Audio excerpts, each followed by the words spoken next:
You're watching E.T.N, where we don't do news, we just talk entertainment. Share and subscribe. Hey guys, welcome to Entertainment Talk Nation. This is Rob. This video, we're going to do our review for Gotham.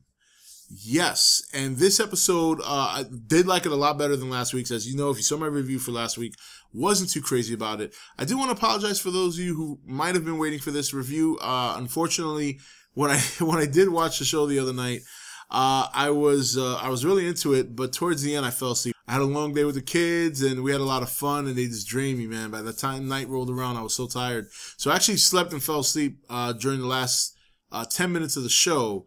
So I had to wait for the following day to watch the last 10 minutes. I did that earlier today and now here's my review. I really did like the episode. There were still some issues for me in this episode. Probably the biggest thing for me that was an issue was Oswald Cobblepot just blatantly coming out and telling this guy that he used to work for Mooney. Why the hell would you do that? Now, granted, it worked out for him in the end, and Gordon saved his ass. They all told the truth, and this is all good and well. But why would you even say that? Why don't you just try and play sly and tell the guy, say, look, I got connections. I'm with you. I want you to succeed. You know, just bullshit him. You don't got to go and tell him you used to work for Mooney. It's the dumbest thing you could do. But be that as it may, it's how it went down.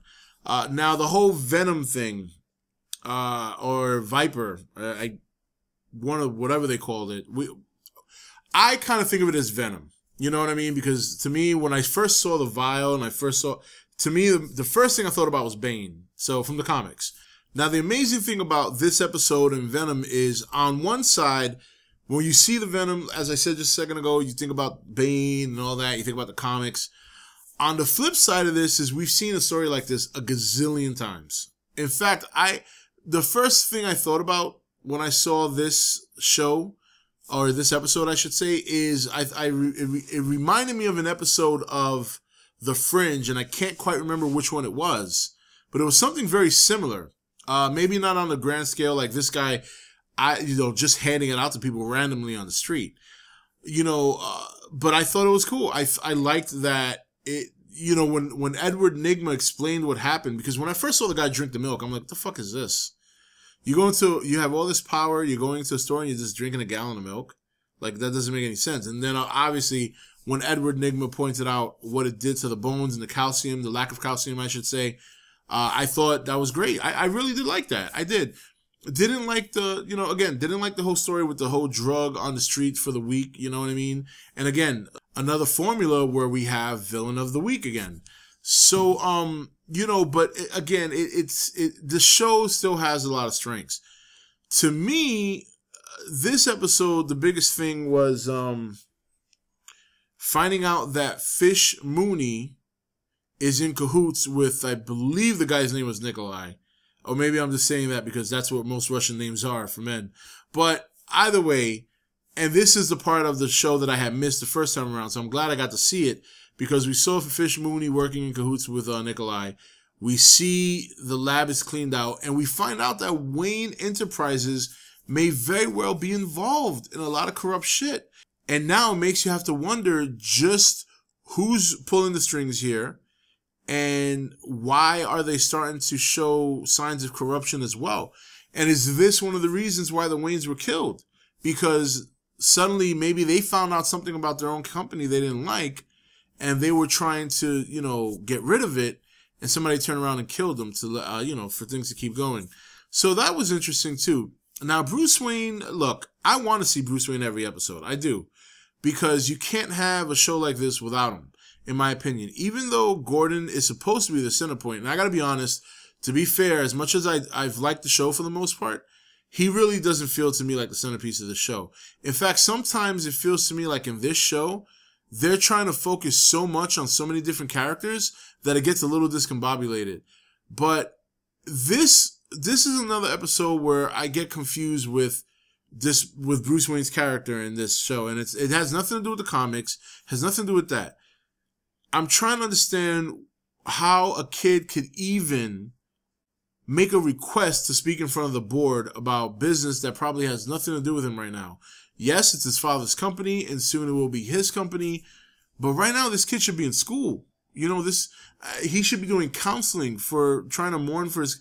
I mean, there's nothing wrong with putting Bruce Wayne's character right now in the same light as any other child who would be going through this trauma.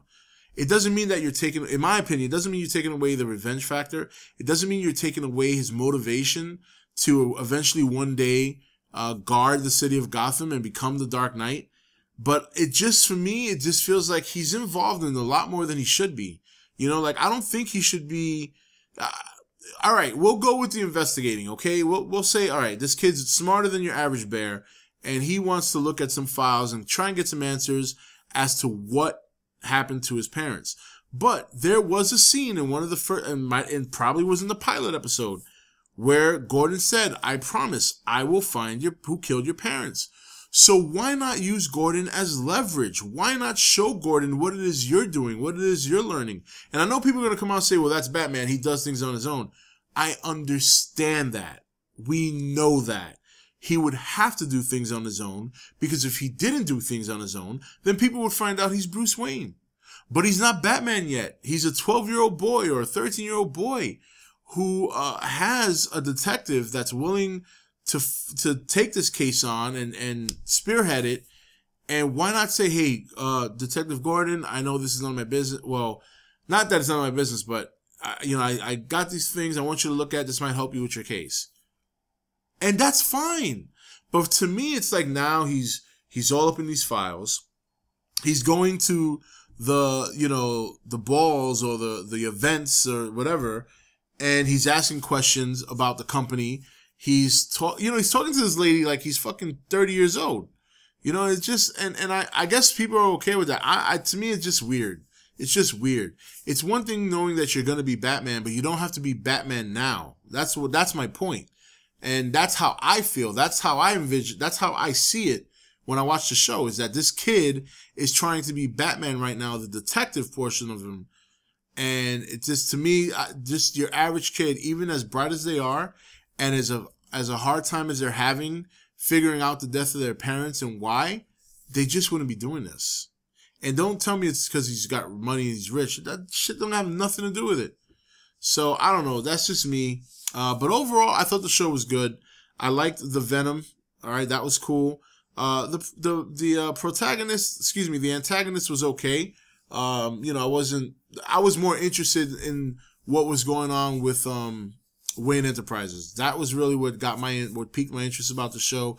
That and Fish Mooney in cahoots with Nikolai to work against Falcone. And then, of course, at the end, we see Falcone find Fish's little hot assassin girl. Who, did anyone else think that wearing that beautiful skirt, it just looked weird that she's wearing a Walkman? Like the wires hanging out, this doesn't look right. I don't know. Maybe it's just me.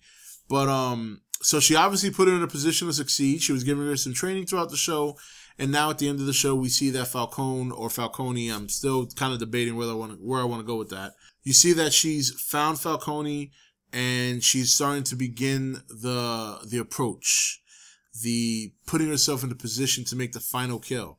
And meanwhile, Mooney is all over this shit. He wants to take down Falcone so bad he can taste it.